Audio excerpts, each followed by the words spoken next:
Hello everyone, welcome to Explorer Hub.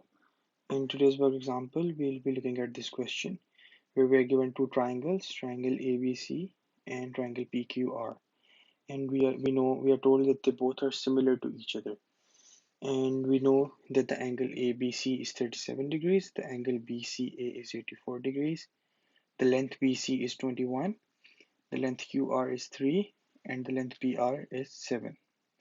So we are asked to find the length of side AC and the angle QPR.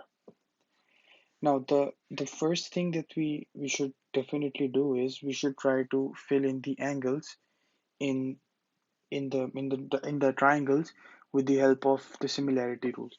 So we know that for two similar triangles, the angles, all corresponding angles are equal to each other. So for triangle ABC and PQR, the angle A should be equal to angle P, angle B should be equal to angle Q, and angle C should be equal to angle R. So we know that angle B is equal to 37 degrees, so we can definitely say that angle PQR is also equal to 37 degrees. The same goes for angle R, that angle R should be equal to C, which is equals to 84 degrees. Now we know the two angles of the triangle PQR, and we can easily find the third angle, angle QPR.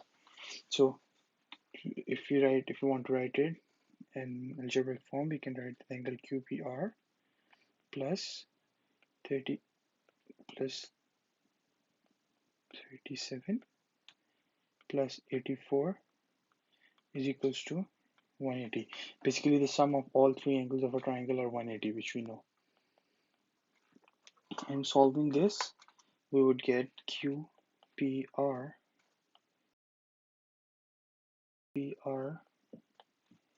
to be equal to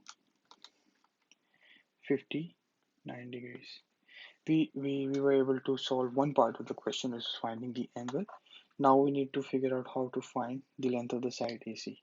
So we know that for two similar triangles, that two triangles are only similar when the ratio of their corresponding sides is always equal. What it means is that AC, that in this case, if we assume that the length AC is x, we're assuming that the length AC is x, then x over 7, because the length corresponding to this length is 7 here.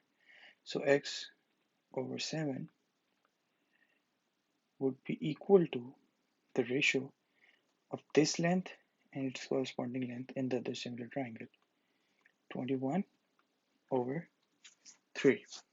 Now we have a very easy algebraic equation, and we can use it, we can rearrange it to find x is equal to 21 over 3 into 7, and if we simplify it, we would get x is equals to 49. Now we were able to find QPR as well as the value of x, which is basically the length AC. So AC is equals to 49, and angle QPR is equals to 59. The two things we were asked in the question. So that was all. Thank you for joining us. I'll see you all in the next.